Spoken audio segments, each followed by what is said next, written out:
All right, Sam, put up number 10. This is a headline of Gabe's piece. Gabe, can you read? I don't read the chat, but I glance. Can you read one or two of the quotes from your piece? Do you have that available to read? I do not have it handy. Okay, that's all right. And the headline, by the way, The is pretty, headlines that's there. very accurate there. White Yeah. House officials have had it. That's just Had right. it with Not like Laura they're trying to Loomer. get rid of her. They're like, come on, man. Yeah. Right. Gabe, can you pull up your piece? Is that Yeah, possible? yeah. I just want you, just someone in the chat asked, and it's a good question. We've characterized the quotes, but I'd love you to read read one or two, and then we're going to read Laura's tweets, and then we're going to take your questions. For sure. So here's one White House official who spoke to me. He said, Laura is more trouble than she's worth. She used to pretty much just amplify the MAGA line, but now it's pretty clear that she has her own agenda. Another White House official said, there's widespread understanding here that she's not guided entirely by loyalties to the president, but external business interests. Yeah, and again, that's the main accusation in the piece is that she's working as a cutout with lobbyists to help advance an agenda. The last thing Barry Weiss and Gabe need from me is promotion because they're doing just fine. But if you've never read the Free Press, I recommend Gabe's piece, but I also recommend you become a subscriber. It's really an inspiration to those of us at Two-Way and for anybody who cares about quality journalism to start from scratch a new news organization of quality, and to hire people like Gabe is quite an accomplishment. So I recommend it to you. Let's read some of Laura's tweets, and they're very long. Laura's a prolific tweeter. I will just look at some of them. Number 11, please. This is, I believe, her first response to Gabe. And I'm going to blow this up giant so I can read it here. The story about me in the Free Press today, accusing me of being a lobbyist, but I'm actually just an opposition researcher and an investigative journalist, has inspired me to publish a report I've been working on about a lobbyist who works at the Trump administration while also undermining the Trump administration. Since anonymous sources want to talk about my intentions, that's in quotes for those of you listening on the podcast, I want to talk about theirs. All right, so that's one. Sam, put up number 12, please. It's the next one. Laura Loomer, just remember, everyone has something to hide, hiding behind lefty reporters, sick, I put a sick after lefty, as their, quote, source won't protect you from what is coming. That is, if you're putting together tonight a Laura Loomer time capsule, I'd recommend inclusion of that. And this one may be my favorite. It uses profanity, so if you're watching with the kids, please mute the TV. Number 13, this is a good one. All right, scoop. Some people who work for President Trump are jealous that they can't figure out the things I report on, so they cry about me to anti-Trump reporters, further proving that Trump is surrounded by many disloyal people. People want to pretend like I'm doing something nefarious because I created an opposition research firm. Well, am I supposed to be homeless? I'm supposed to work for Trump, but we all know that that's not happening, despite his orders to staff to onboard me 4 times. Next page. Laura claims this regularly, that the president wants to hire her, but she's blocked by other people in the White House. There's some truth to that, by the way. Yeah, definitely. And also she writes here about her not getting a press pass. They keep telling her they're going to give her one, and then they slow walk it. She says, give me a break. There are no good people in D.C. You block me from my job.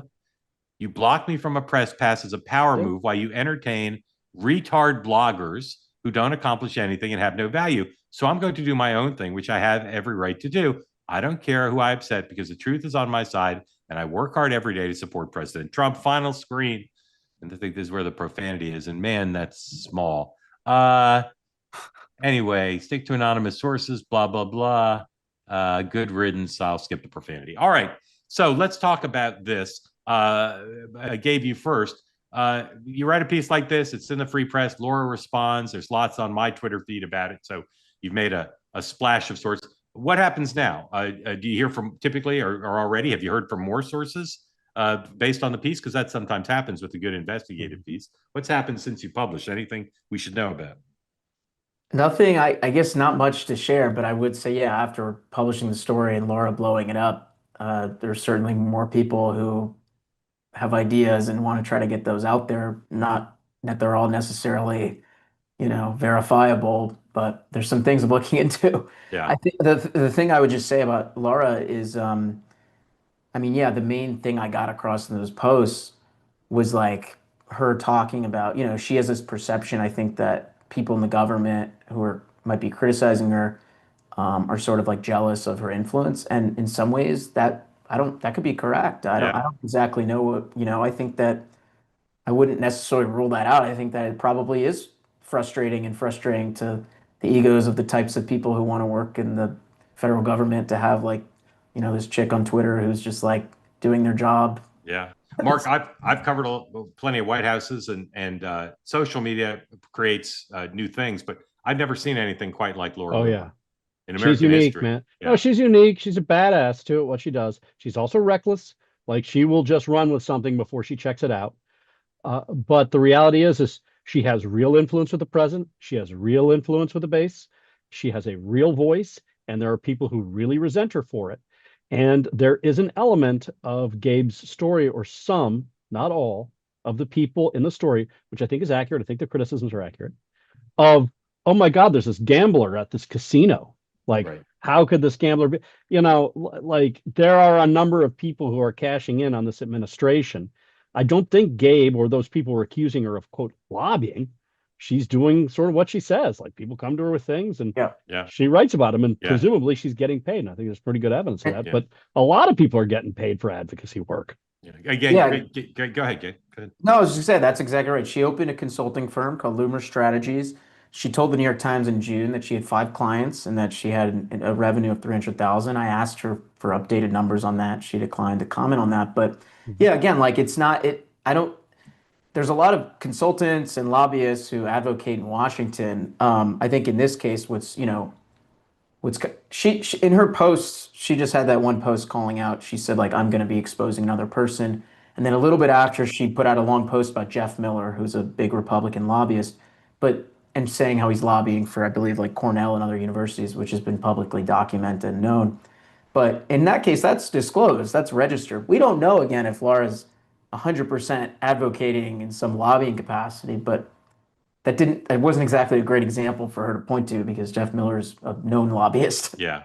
Yeah, she's probably got there's certainly at least one other person I imagine the shoe's going to drop on. The shoe is going to drop on. Just so you know, I've said this, and I'm the master of hyperbole, so take it with a grain of salt. But I think Jeff Miller's the most powerful lobbyist in the history of the United States. I really do.